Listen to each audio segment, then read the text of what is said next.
Del sistema nervioso en el primer capítulo, pero hemos hablado como en términos más generales de cómo controla, qué funciones realiza, pero lo que vamos a ver en este capítulo vamos a entrar un poco más en detalle, y para eso vamos a partir hablando de cómo se genera el impulso nervioso. Vamos a ver cuáles son las características de la neurona que permiten que eso ocurra. Vamos a hablar después de la sinapsis. Vamos a hablar del resto de las células que también componen el sistema nervioso, y de ahí, lo más pequeño, vamos a ir entonces abarcando el resto de la información. Después vamos a pasar a cómo se controlan los distintos reflejos, como el reflejo respiratorio, cardiovascular, el reflejo del apetito, de la sed, todo eso que hemos hablado como bien en general, pero ahora vamos a ir más al detalle. ¿Cuál es el receptor específico para el apetito? ¿Cuál es la vía aferente? ¿Qué nervio es? ¿Por dónde pasa? Un poco para que ya vayamos conociendo un poco más, porque así después ya podemos entrar en los distintos sistemas digestivo, respiratorio, ya conociendo cuál es el control nervioso de esos sistemas. Y ahí vamos a ir integrando y recordando un poco la información que vamos a ir viendo ahora.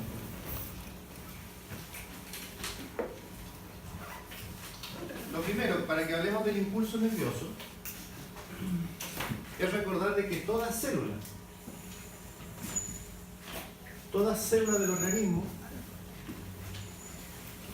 posee una carga eléctrica, está cargada eléctricamente, pero en general esta carga eléctrica se encuentra en un estado de reposo, en un estado estable, y que está dado principalmente por los iones. ¿Qué es lo que es un ion?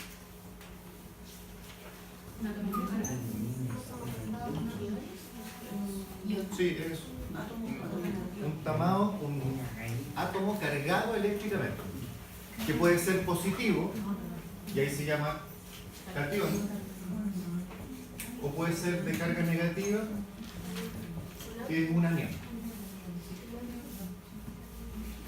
En ese sentido, los principales iones que regulan este potencial eléctrico que tienen las células es el sodio y el potasio.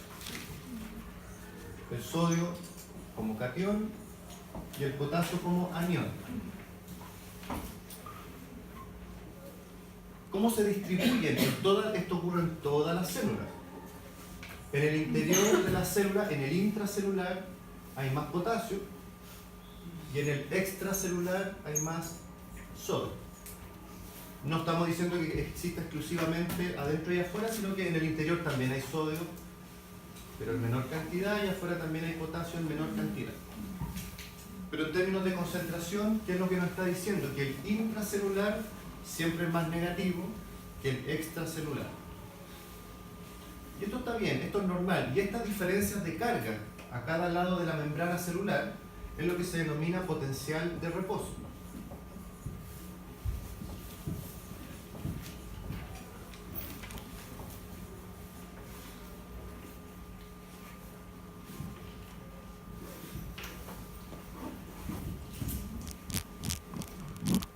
Si nosotros le hiciéramos algunos agujeritos a la célula, a la membrana, ¿qué es lo que ocurriría en forma natural?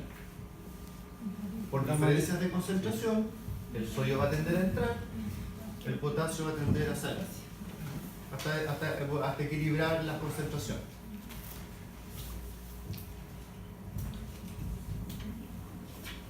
¿Qué es lo que poseen entonces las membranas celulares para que este intercambio pueda ocurrir, si así fuera necesario?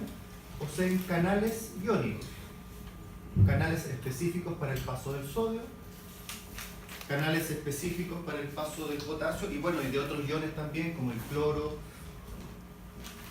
como el calcio, por ejemplo. Vimos el calcio en el caso de la contracción muscular, canales específicos para la entrada y salida de calcio. Pero además poseemos en las membranas, que lo habíamos visto cuando vimos los tipos de transporte a través de membranas y hablamos del transporte activo, el principal representante del transporte activo en contra de las gradientes de concentración es la bomba de sodio-potasio. Y la bomba de sodio-potasio precisamente lo que hace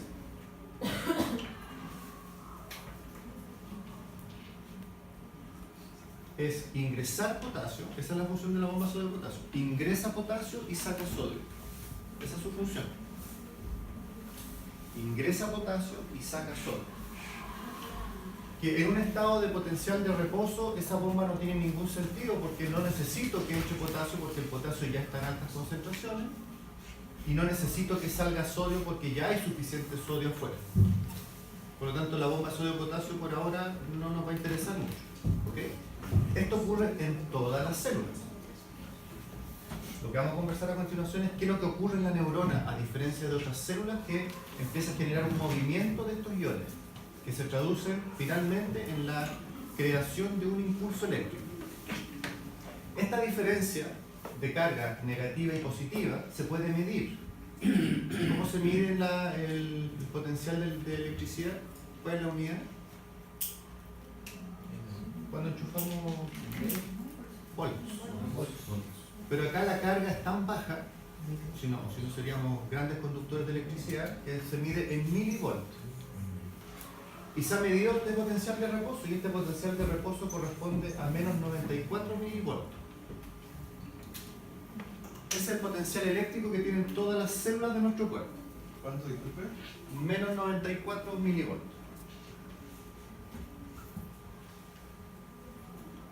¿Y por qué menos? Sí, esa es la... Porque el interior es más negativo que el exterior. El intracelular es negativo, por lo tanto el potencial es negativo.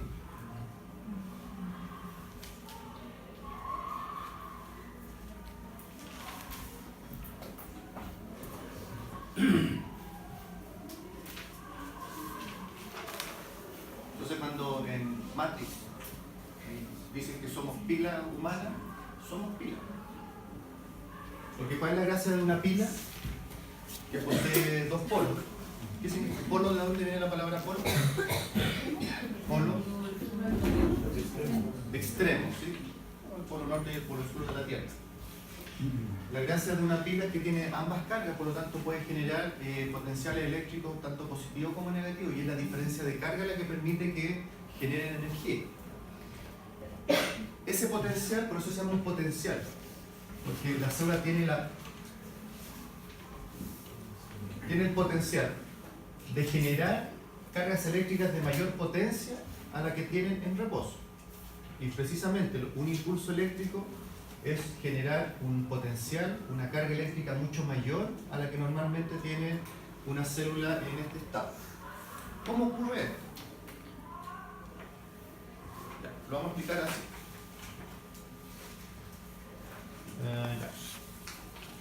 Tenemos nuestro interior más negativo, nuestro exterior más positivo. Esta es nuestra neurona. Cuando llega un estímulo a la neurona, un estímulo eléctrico desde otra neurona, el primer paso es que se abren los canales de sodio. El estímulo nervioso genera en las neuronas apertura de canales de sodio. Y por lo tanto, si yo abro los canales de sodio, lo que va a empezar a ocurrir es que el sodio va a empezar a entrar de manera masiva al intracelular. Y en el momento que se empiezan a abrir los canales de sodio, se abren los de potasio y por lo tanto el potasio empieza a salir de la célula. ¿Qué es lo que estoy provocando con este intercambio de iones? Que mi interior, mi intracelular empieza a cargarse más positivo y mi extracelular más negativo. Tengo mis menos 94 milivolts y por lo tanto, si el interior se empieza a volver más positivo, empieza a pasar a menos 84, menos 74, menos 70, 60, ¿sí? Sigue siendo una carga negativa porque siempre la diferencia y la diferencia en términos eléctricos siempre va a ser muy baja, por lo tanto siempre va a ser negativa. Pero claramente se empieza a volver más positiva mientras me voy acercando al cero, ¿sí?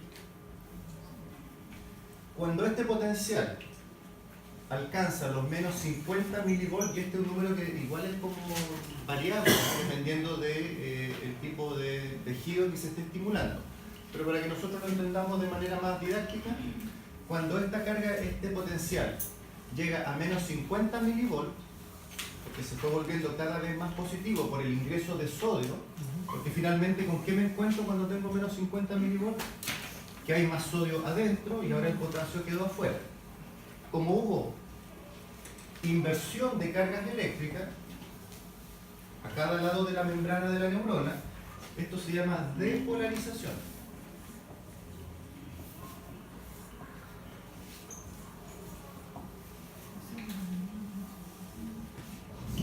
Entonces, cuando llega a menos 50 milivolts, Exacto. Depolarización, ¿qué significa como concepto? Inversión de cargas a cada lado de la membrana. De un interior negativo y un exterior positivo me pasó todo lo contrario. Ahora un interior positivo y un exterior negativo.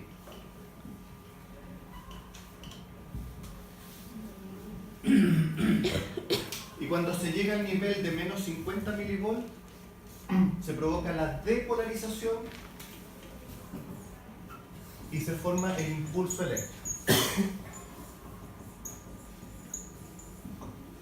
Impulso eléctrico que también se denomina potencial de acción.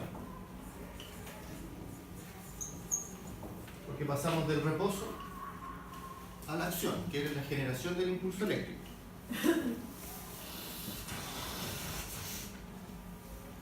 Entonces grafiquémoslo como si nosotros quisiéramos tirar una piedra con una onda. Cuando mi onda está en un estado de reposo, la piedra está quieta, digamos. ¿Qué necesito yo hacer para que la piedra salga disparada? Igual como yo quiero que salga disparado un impulso eléctrico, empiezo a generar tensión en la onda.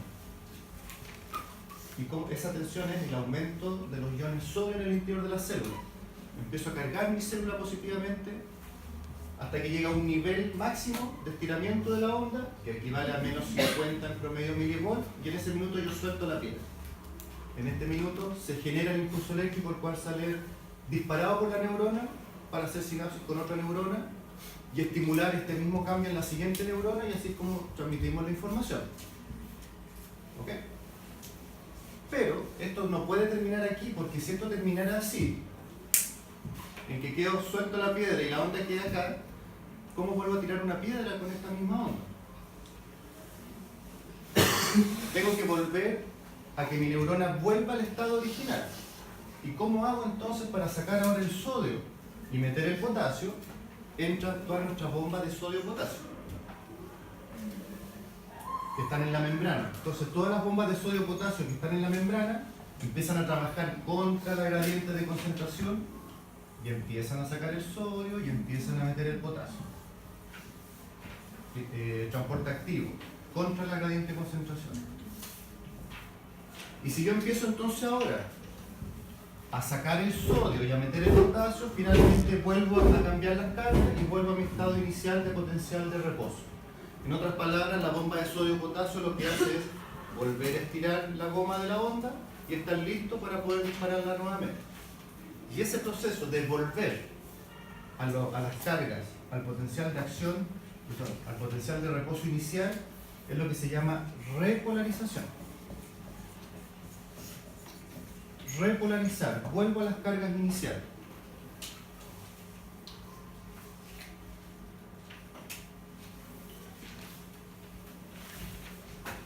Entonces finalmente la producción del impulso nervioso tiene que ver con llenarme de sodio dentro de la neurona para que se cargue positivamente, se dispare el impulso y luego vuelvo a sacar el sodio para que nuevamente el potencial esté listo para recibir un nuevo impulso. La depolarización dispara y con la repolarización vuelvo a estar en un estado inicial para que la neurona vuelva a ser estimulada. Todo este proceso que lo hablamos tan lento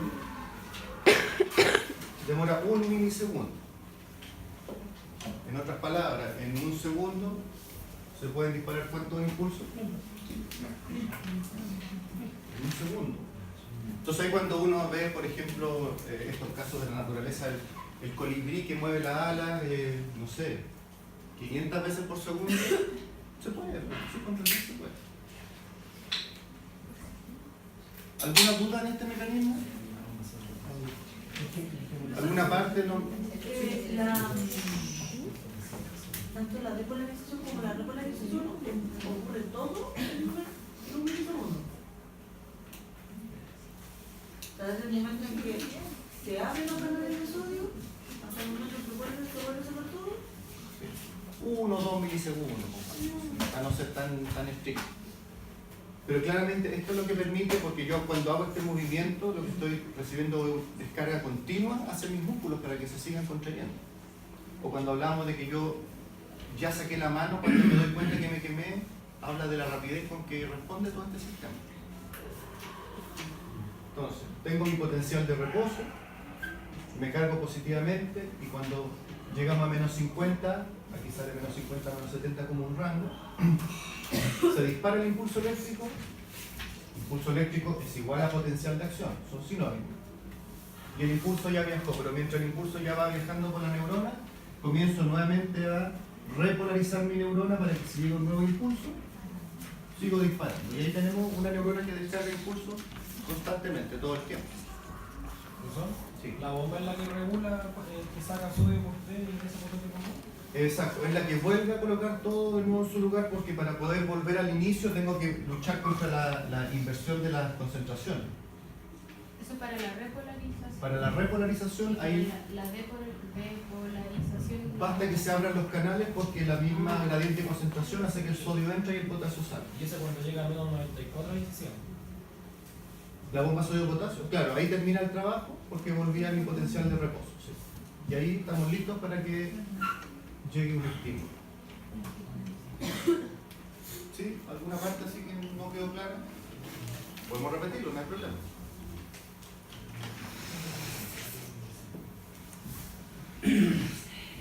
Bueno, la verdad que parte de lo que le he contado no es cierto. Sí.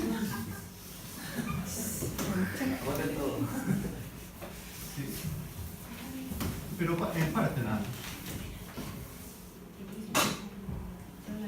¿Por qué?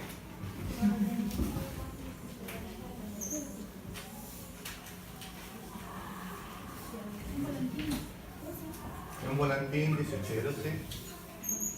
Sí.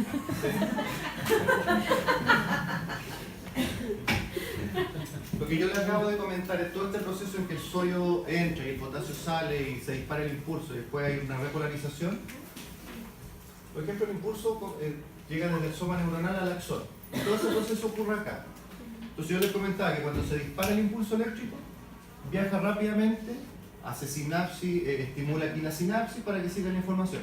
Esa parte no es cierta, ¿por qué?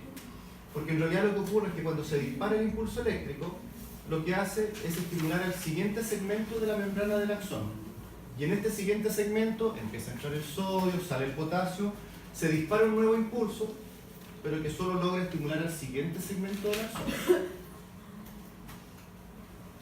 Entonces en realidad más que viajar hacia el impulso, va estimulando al siguiente segmento del axón hasta que llegue finalmente al terminal axónico y se genere la sinapsis.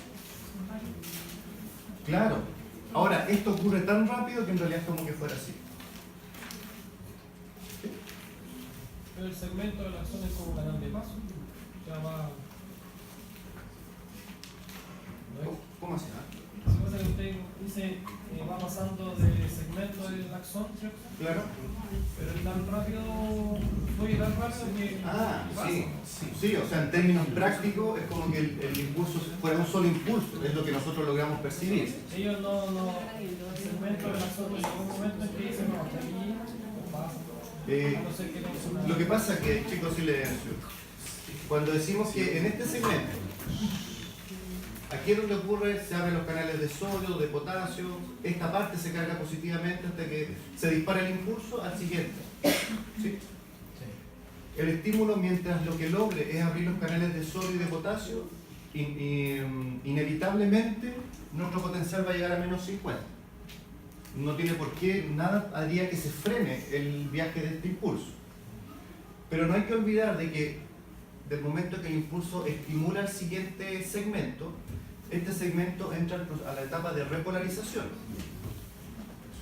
Y por lo tanto eso explica por qué el impulso no podría devolverse.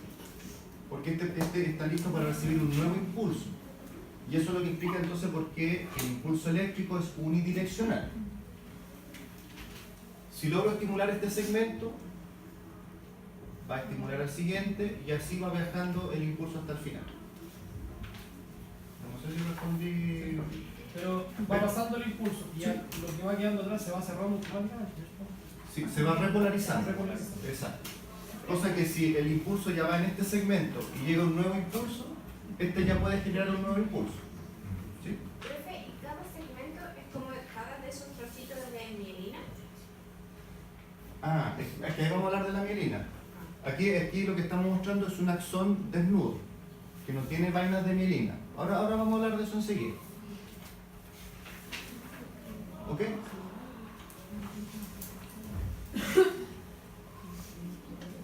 Ya. Recordemos la anatomía de una neurona. Antes de hablar cuáles son sus particularidades como célula. Porque recuerden, una neurona es una célula, como cualquier otra, con ciertas particularidades. Primero, en general,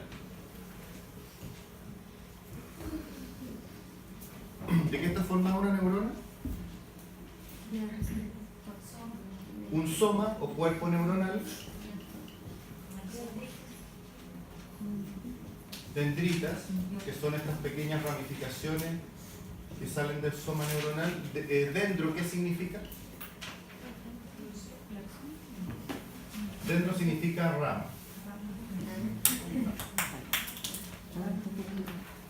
Entonces, en el fondo, las dendritas son ramificaciones.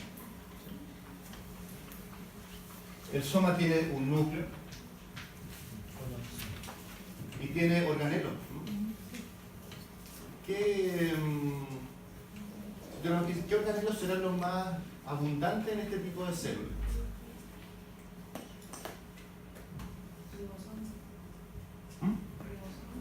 ¿Ribosoma? ¿Por qué? ¿Para qué sirven los ribosomas? Ya. ¿Y la función de la neurona es primordialmente sintetizar proteínas? Porque si yo les preguntara, ¿cuál es la función principal de una neurona? Transmisión de impulsos, transmisión de información. Mitocondrias, porque si no tengo suficiente energía para que mi bomba de sodio-potasio repolarice las neuronas, tengo problemas. No estamos diciendo que no se vuelva a repolarizar nunca, pero claramente este retorno del sodio hacia el exterior y el potasio hacia el interior va a ser mucho más lento si tengo menos bombas de sodio-potasio, y por lo tanto la posibilidad de estimular nuevamente a esa neurona va a ser mucho más lenta, y por lo tanto las reacciones y transmisión del impulso nervioso va a ser mucho más lenta. Las mitocondrias, ¿sí? ¿Qué otra parte tiene la neurona? El axón, ¿sí? ¿Ya? ¿Eso no? Ya, sí, aquí vamos a dejar unas cositas que están al final de la ramificación axónica, que se le llama botón sináptico.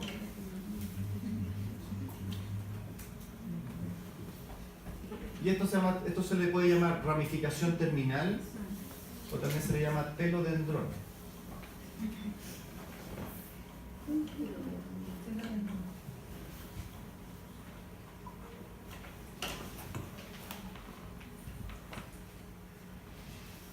¿Qué significa telo?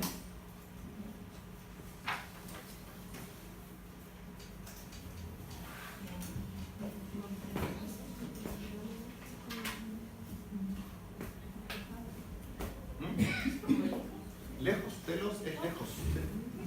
Por eso un telescopio es para ver lejos. Un telescopio no es para ver estrellas, es para ver de lejos. O la televisión es para ver algo que está a distancia. Se ha hecho la luz. Por lo tanto, telodendrón significa como la ramificación que está más lejos del cuerpo neuronal. A eso hace referencia la palabra. ¿Y cuál es la función del botón sináptico?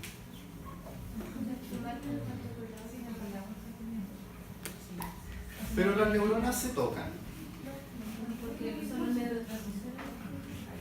Por ahí sí. La función del botón sináptico es que aquí están almacenados los neurotransmisores.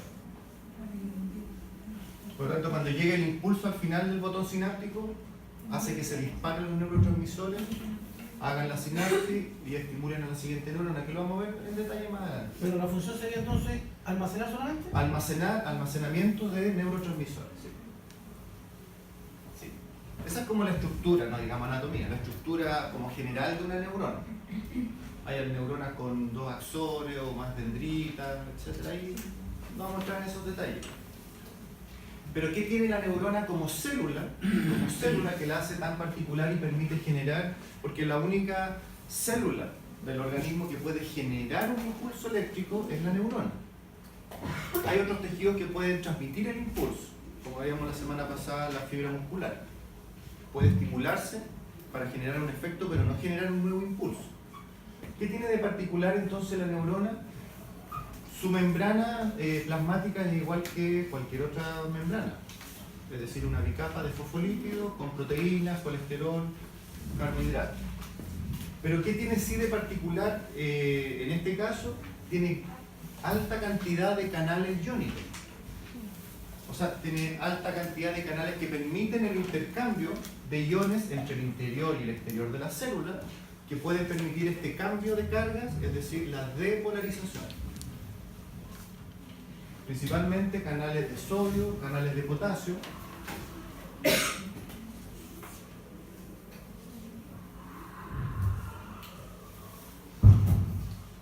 En algunos casos iones cloro, porque el cloro también es un anión. Y por lo tanto, si una neurona, además de tener potasio, tiene cloro, permite que se repolaricen con mayor rapidez y estén listos antes que otras neuronas para generar nuevos impulsos. En otras palabras, expulso muy rápido el sodio y hago que mi célula vuelva a ser negativa muy rápidamente, porque no solo ocupo el potasio como anión, sino que también ocupo el cloro. Rápidamente mi célula vuelve a ser negativa. Y bueno, lo que acabamos de decir, abundante cantidad de bombas sodio-potasio. Y mitocondrias que produzcan suficiente energía para que estas bombas funcionen.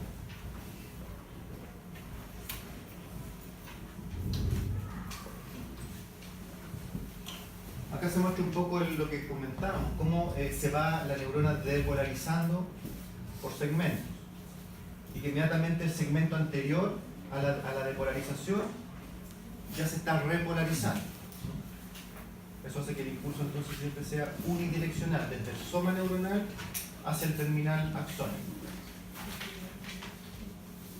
Profe, ¿y eso va pasando por cada segmento de la vaina de mielina? ¿La repolarización? Es que ahora vamos a hablar de la mielina recién. Ahora, esos saltos como los que se ven van por sectores. por segmento del axón. Exacto. Por pequeños segmentos del axón. Por segmento. Y atrás se va depolarizando y aquí se va depolarizando, perdón, y aquí se va repolarizando. Pero ya que han mencionado la mielina, ¿qué es la mielina?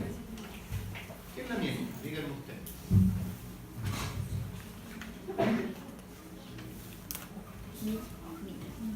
Defina mielina. Algo que está en las neuronas.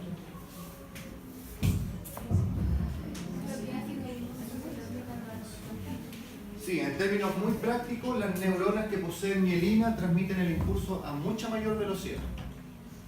Pues la pregunta es, ¿qué es la mielina? Sí. No, la mielina tiene una composición lipídica, que tiene una función aislante, ¿ya? Y que se dispone en los axones, que son lo que ustedes ven acá. Por eso yo decía, lo que yo dibujé ahí es una neurona con un axón desnudo. Pero cuando tiene mielina, el axón está envuelto.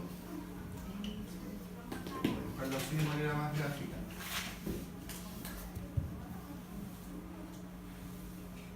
En unas células que se llaman células de Schwann.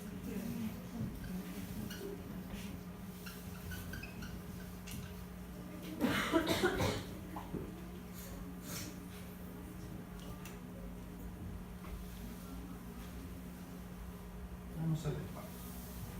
Pero si se fijan, las células de Schwann no están cubriendo completamente el axón, sino que hay pequeños segmentos del axón que permanece desnudo. Y esos son los llamados nodos de Ranvier. Claro, el segmento de axón que sigue desnudo se llama nodo de Ranvier.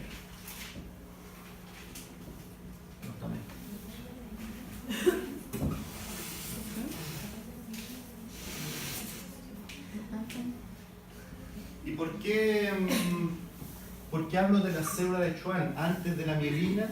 Porque la mielina es sintetizada por la célula de Schwann.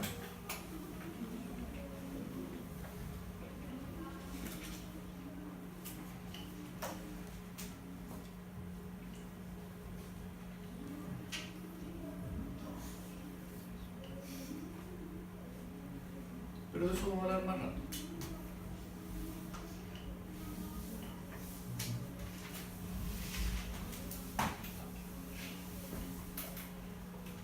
Pero aquí explica inmediatamente por qué, y ahí aparece el concepto para que se nos haga más familiar.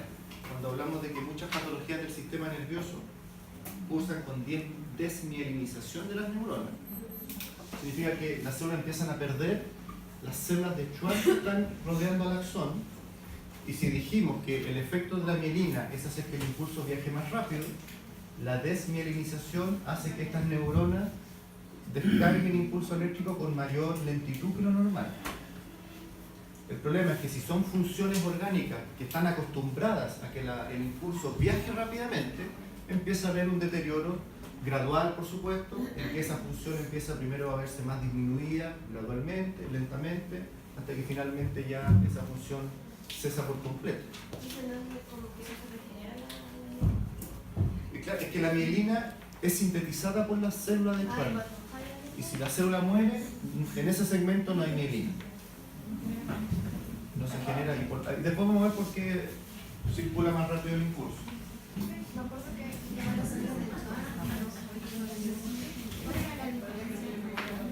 Lo vamos a ver después. Pero bien, pero bien. Chicos, silencio. Se ha visto que uno de los efectos del Alzheimer es precisamente la desmielinización neuronal. Por lo tanto, si las neuronas que están sufriendo este proceso son las encargadas de la memoria, de los recuerdos, de almacenar información, pero también empieza, si esto afecta los movimientos voluntarios, se va a mover con mayor lentitud, ¿cierto? Todo se ve, algunos efectos más notorios que otros. Y que eso lo vamos a ver ahora. Sí. ¿Perdón? ¿Hay manera de aumentarla? De que se regenere la célula de Schwann. Claro, ahora mismo. ¿O de aumentarla? O sea, volver a mielinizar las neuronas. ¿El consumo de ácidos grasos no ayuda mucho? Buena pregunta. Muy cercano. Pero así como un efecto, como dice, regenerativo, yo creo que hasta cierto grado lo tiene. Es que vamos a ver, respondamos al tiro la pregunta. El sistema nervioso está hecho ¿de qué está hecho? Eso. ¿De qué está hecho el sistema nervioso? De neuronas, ¿cierto? Ya. ¿Y está hecho solo de neuronas? Impulso eléctrico.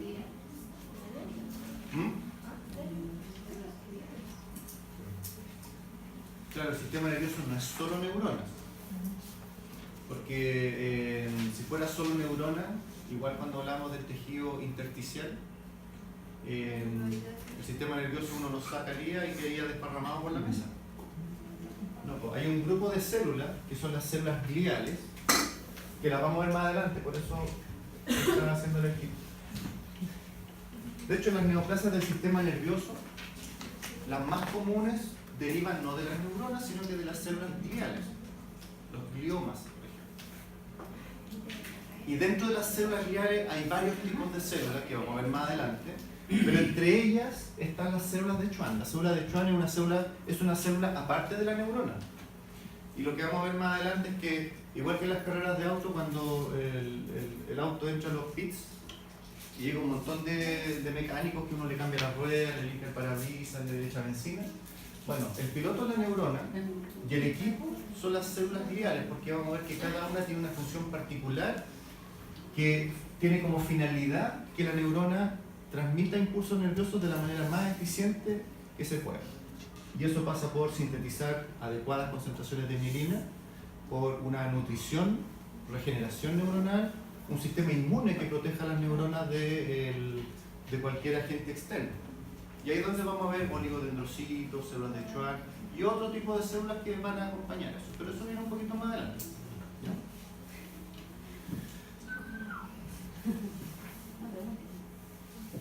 ¿Qué características tiene el impulso nervioso? Y una característica ya la dimos, que es unidireccional. ¿Por qué? Porque el segmento inmediatamente anterior al cual el impulso va viajando se está repolarizando y por lo tanto el impulso no podría volver hacia ese segmento. Así que siempre la información viaja desde el soma neuronal por el axón hasta el terminal axónico. Unidireccional, siempre.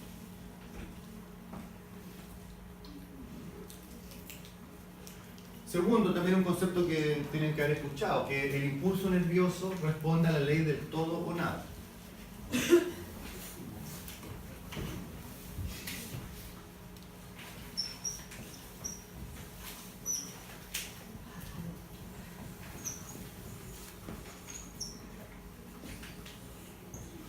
¿Cierto? Esto habíamos dibujado un poco para graficar cómo, desde un potencial de reposo, si el interior celular se empieza a cargar positivamente con el sodio, este potencial empieza a subir, la neurona empieza a echar chispas cargándose, y cuando llega a menos 50 el potencial se dispara, el impulso se dispara. ¿Sí? ¿Y qué dice la ley del todo o nada entonces? Que si la neurona recibe un impulso tal, un estímulo tal, en que se empieza a cargar positivamente, pero invento, ¿eh? Pero llega solamente a menos 60, no es que se vaya a disparar un impulso más débil, sino que no se va a disparar nada, porque los impulsos eléctricos siempre tienen la misma intensidad. Entonces, o lleva a menos 50 o no hay impulso. O sea, todo o nada. Si yo de repente recibiera un estímulo demasiado intenso y llegara a menos 20 milivolts, va a salir un impulso, pero de menos 50.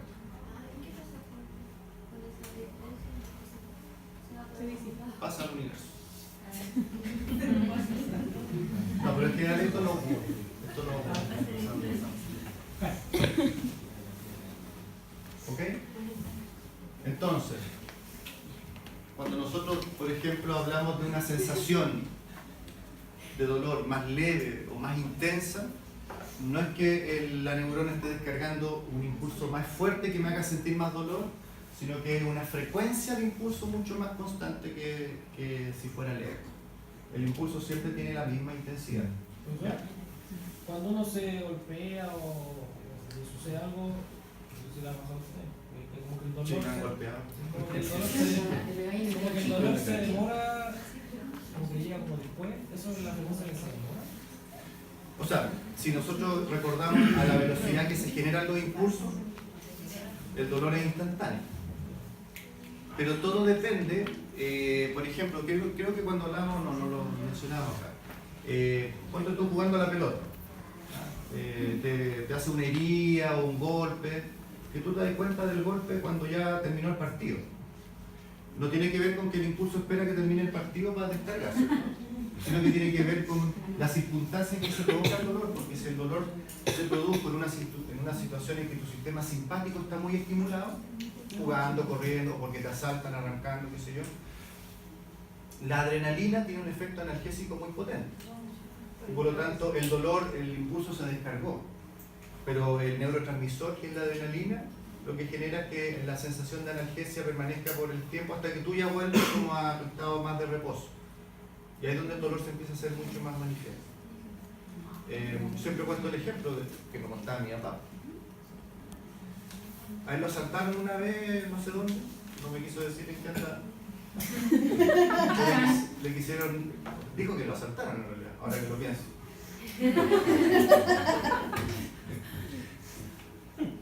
Y le trataron de quitar un reloj, y eran dos tipos, y en el forcejeo como que sintió que lo empujaron fuerte, pero nada más, y se fue corriendo para su casa.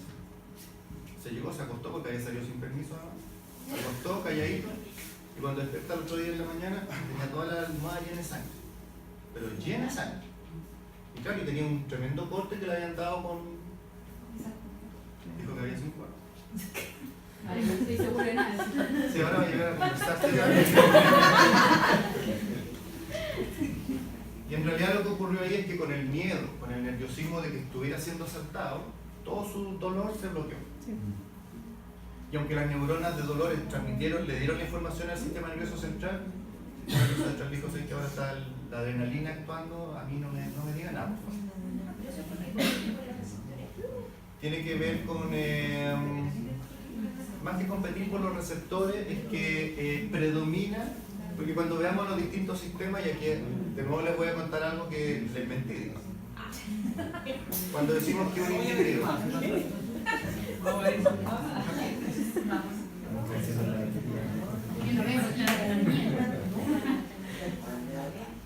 cuando yo les digo que el sistema simpático y parasimpático o actúa uno o actúa otro, porque son antagonistas, eso en realidad no es cierto, porque todo el tiempo están los neurotransmisores de ambos sistemas trabajando, pero el que predomina es el que hace que el sistema va a predominar en cierto momento.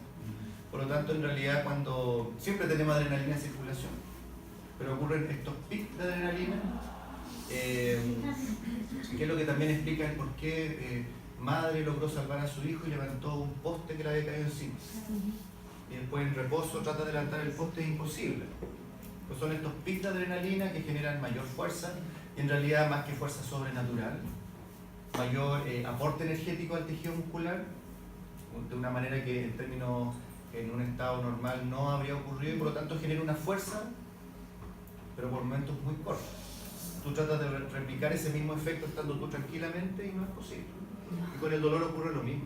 Es decir, está descargándose el dolor, pero la adrenalina tiene un efecto mucho mayor y por lo tanto la sensación no... O si la sentiste, no fuiste consciente al final. Doctor, ¿qué pasa en el caso, por ejemplo, cuando hay cortes muy profundos y uno no se da cuenta hasta que se mira? ¿Tiene otro mecanismo? ¿O es algo similar? Porque yo conozco el caso de una niña que le cayó como una esta de zinc en la pierna. ¿Ya? Y ella siguió caminando y no se dio cuenta que hasta que de repente se mira y tenía un tremendo corte en la pierna. No se dio Ya, cuenta. pero igual no le siguió doliendo. Después sí. Después cuando se dio cuenta, ella iba caminando, se cortó y no sintió nada. De repente se mira y tenía la pierna llena de sangre. Interesante. Interesante porque me ha hecho perder mi... Me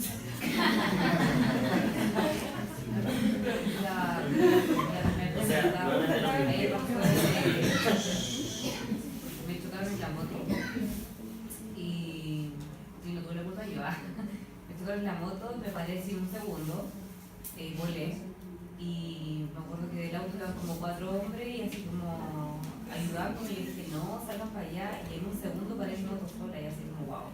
Y ahora intento y obviamente no puedo, pero en ese momento la paré sola, así me saqué el casco y todo y después caminé y después estaba todo muriendo y después sentí como en ese momento y así no sé, como casi con una mano y todo. Lo cual en realidad es muy útil porque de hecho hace poco miré el video en Facebook de un, como un, ¿qué es lo que puede ser? Un ñu. Un ñu. Estos que tienen como los cuernos con una partícula en medio. Y que le está agarrando la pata a un cocodrilo y él tira y el cocodrilo está agarrado a la pata y después viene el resto de los ñu y lo sabe, entonces el mensaje es un poco trabajar en equipo y todo eso.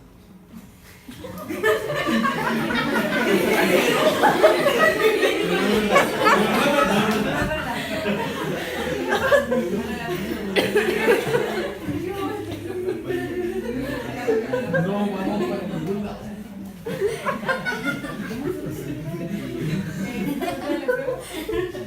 No, pero ¿por qué es útil este mecanismo de la adrenalina? Porque si en ese caso, a la primera lesión apareciera un dolor intenso, Se queda ahí. claro, o sea, ya tú hasta ahí sonaste, no puedes seguir corriendo o huyendo del depredador.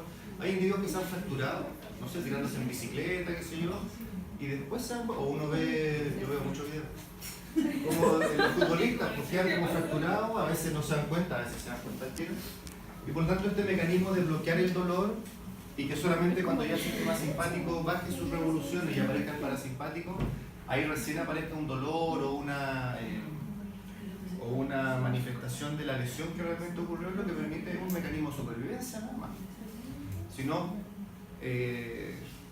imagínate el primer mordisco que le den al cocodrilo y hasta ahí llegó el animal. Claro, no peleo. Entonces tiene lógica. Sí. ¿Y por qué estábamos hablando de todo esto? Ley del todo nada, entonces no hay el dolor. Entonces, claro, no hay impulsos más fuertes que otros, solamente una mayor frecuencia en la descarga de impulsos. Y la tercera característica dice: todos los impulsos son semejantes. Y el hecho de que percibamos diferentes sensaciones, como los sonidos o las imágenes, no se debe al tipo de impulso, sino que solo se debe a la zona del sistema nervioso que interprete esa información. ¿Se entiende la frase? ¿En qué parte de la corteza? Sí. Bajo esa frase, si nosotros hiciéramos el siguiente experimento, no es factible hasta lo que yo sé. Si nosotros desconectáramos nuestro nervio óptico y lo conectáramos con la corteza auditiva, escucharíamos imágenes.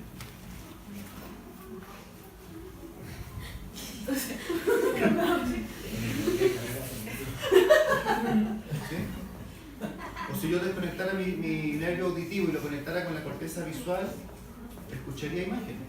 Pero hay una enfermedad, Vería sonidos. la sinestesia, que las personas, de acuerdo a la sílaba o al sonido de las palabras, sienten sabores.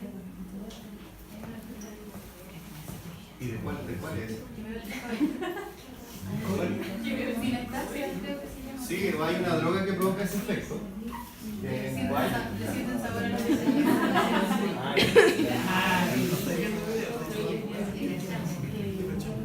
No sé por qué dije eso. El concepto de psicodelia es precisamente percibir sensaciones, como por ejemplo oler los colores, o escuchar las imágenes, o saborear los sonidos. Del elefante. Ver el elefante rosado, un poco eso. Sí. Pero se entendió la idea de que finalmente el impulso nervioso que me permite ver una imagen o escuchar un sonido es el mismo. Es un impulso de menos 50 milivolts, pero que está viajando hacia un lugar del sistema nervioso que lo va a interpretar como una imagen o lo va a interpretar como un sonido. Eso es lo que hace que los mismos estímulos generen sensaciones diferentes. El mismo impulso que me permite entonces ver una imagen es el mismo tipo de impulso que me permite contraer un músculo. Es solo cómo se traduce, se interpreta la información. ¿Sí?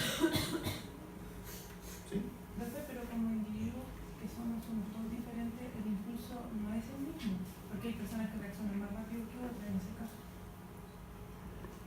¿Cómo más rápido a ver, por ejemplo? Porque hay personas que tienden a reaccionar a veces con mayor agilidad, en ese caso en un momento de huida, por ejemplo. Pero hay otras personas que tienden a paralizarse, por ejemplo. ¿Y no es la misma reacción del impulso nervioso en ese caso? O sea, el impulso es el mismo. Es el mismo. Insisto, el impulso es uno solo. Sí. Y tampoco va a depender de que en uno viaje el impulso más rápido que en otro. Que alguien se paralice frente a un temblor o no, es un tema más cultural en realidad. De cómo si cuando chico toda tu familia gritaba cuando había un temblor, a ti te va a generar ese mismo trauma, digamos. Y por lo tanto, tus conexiones nerviosas van a reaccionar frente al miedo, ¿cierto? Más que frente a la tranquilidad, frente a la claridad de acciones. Entonces es algo más cultural que biológico, como el miedo a la araña, el miedo a un montón de cosas, las fobias, ¿cierto? Pero como yo no sé mucho de eso, no voy a hablar más. Y siempre con este tema siempre me evoca esta frase que yo la encuentro muy buena. Y me gustaría que ustedes me dieran su opinión. Chicos, ¿qué es el sonido de un árbol que cae? Chicos, silencio. Silencio, que esta frase me gusta. ¿Qué es el sonido de un árbol que cae en un bosque si no hay nadie que lo escuche? ¿Hay sonido o no hay sonido? ¿Hay sonido? ¿Sí? ¿Sí? Pero si nadie lo escucha, ¿cómo Si no lo dicen, O sea, si no hay nadie en un bosque, el árbol cae y no genera ningún ruido. El sonido de vibración. Por ahí va. yo creo que la interpretación ¿Cómo así? A ver. alguien tiene que interpretar eso como un sonido.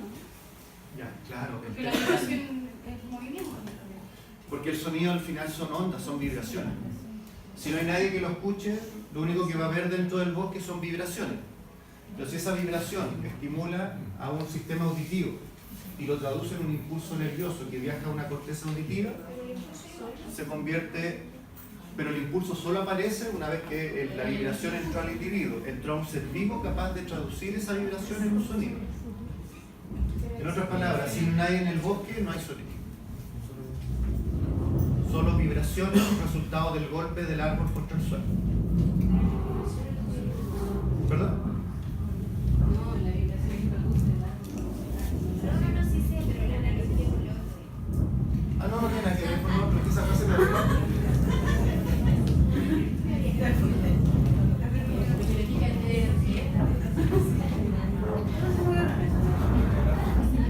Ahora, un poco la analogía como dices tú podría ser, si hay alguien sordo en un bosque y un árbol cae y no siente nada, así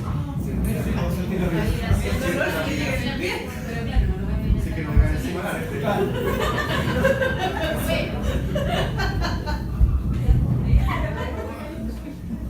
Se está cayendo así. Están haciendo el experimento del árbol. ¿Se entiende, cierto? Si alguien sordo cuyo sistema auditivo no funciona, va a sentir la vibración. Se siente, algo pasa, pero no hay sonido.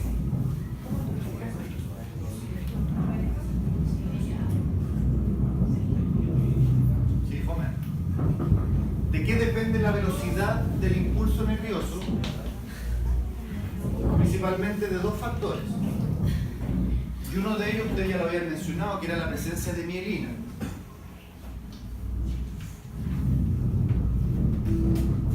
¿Y por qué la presencia de mielina hace que el impulso nervioso viaje más rápido?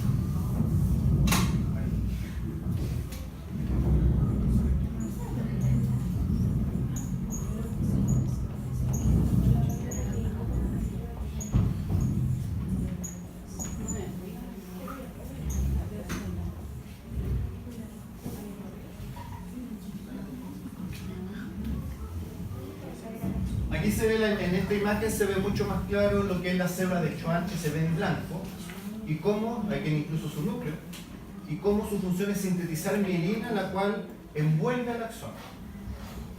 Y se llaman vainas porque realmente es una, si eso se analiza la estructura, una estructura totalmente delgada, pero que está en forma concéntrica rodeando al axón. Ahí tenemos claro el nodo de Ranvier, que son la parte del axón que queda desnudo. Entonces, si volvemos a nuestra explicación de cómo viaja el impulso nervioso en la neurona, el impulso llega al primer segmento, el cual comienza a depolarizarse, entra sodio, sale potasio y se genera un impulso eléctrico que estimula al siguiente segmento.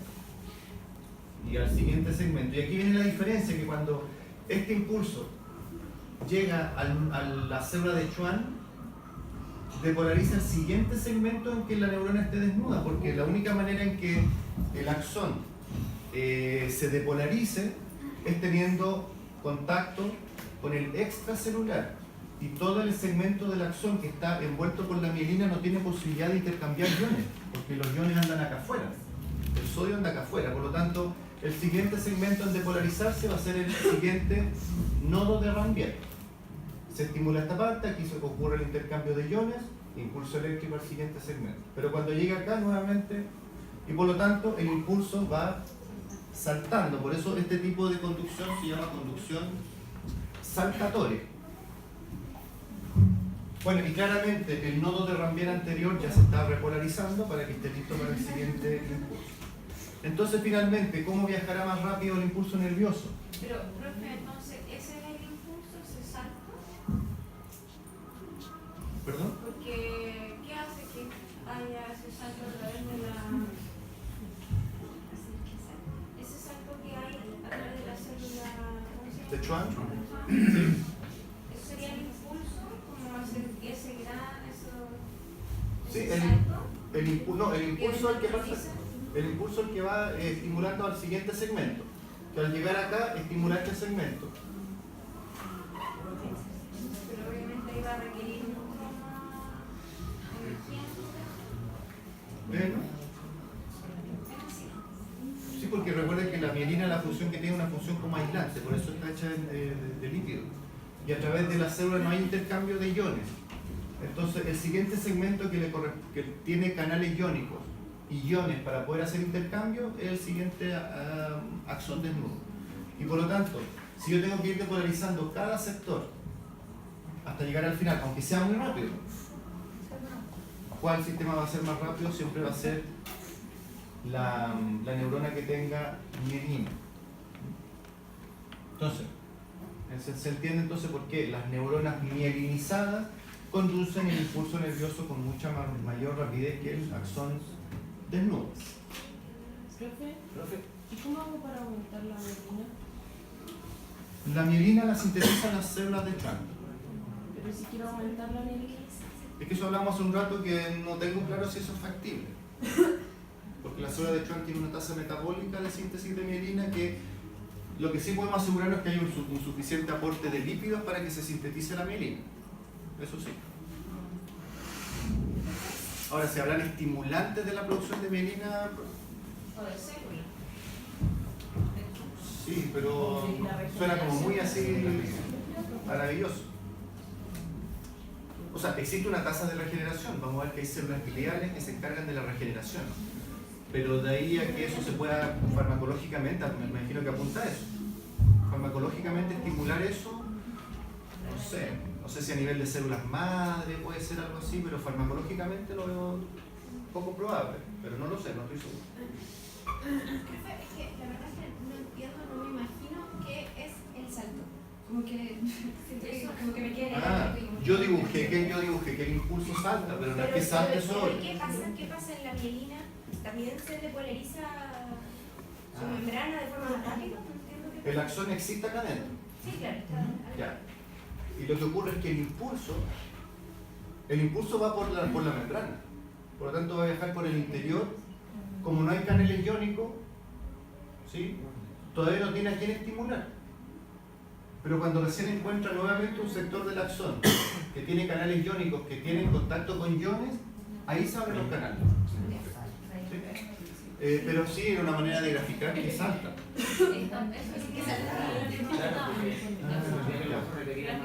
Pero eso es una manera de que vaya más rápido, ¿cierto? La función de la mielina es acelerar en la conducción del impulso. Es toda la función que tiene. Y el tema de las vainas, siempre la distancia es constante.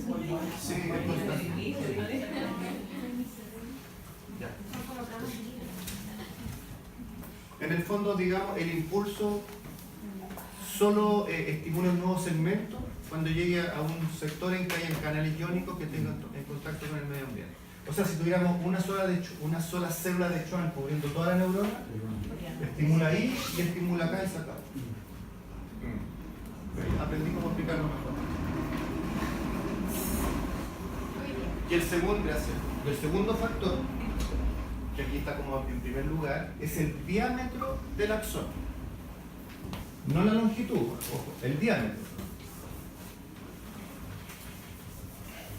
En otras palabras, un axón delgado va a conducir el impulso nervioso de manera más lenta que uno grueso.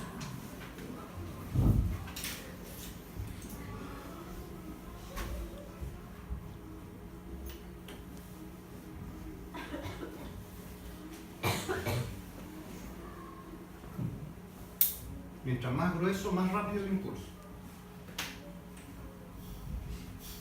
¿Por qué podría ocurrir eso? Bueno, ahí dicen también. Ahora que me doy cuenta.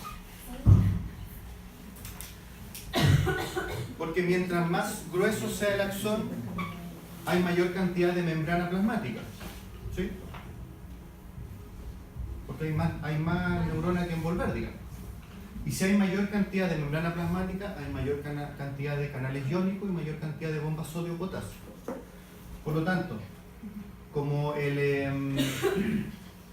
la velocidad de transmisión del impulso es más en longitud que en diámetro, al tener un mayor diámetro, tengo mayor rapidez en que entre mucho sodio y salga mucho potasio porque hay mucha mayor cantidad de canales iónicos. Y la repolarización es mucho más rápida también porque hay mayor cantidad de bombas sodio-potasio que lo normal.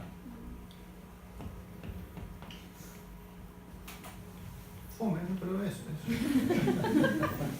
Por eso dice, hay mayor superficie de intercambio iónico. A eso se refiere. Entonces, finalmente, ¿cuál es la neurona que manda el impulso más rápido que todas las demás? El que es grueso y tiene células de Schwann.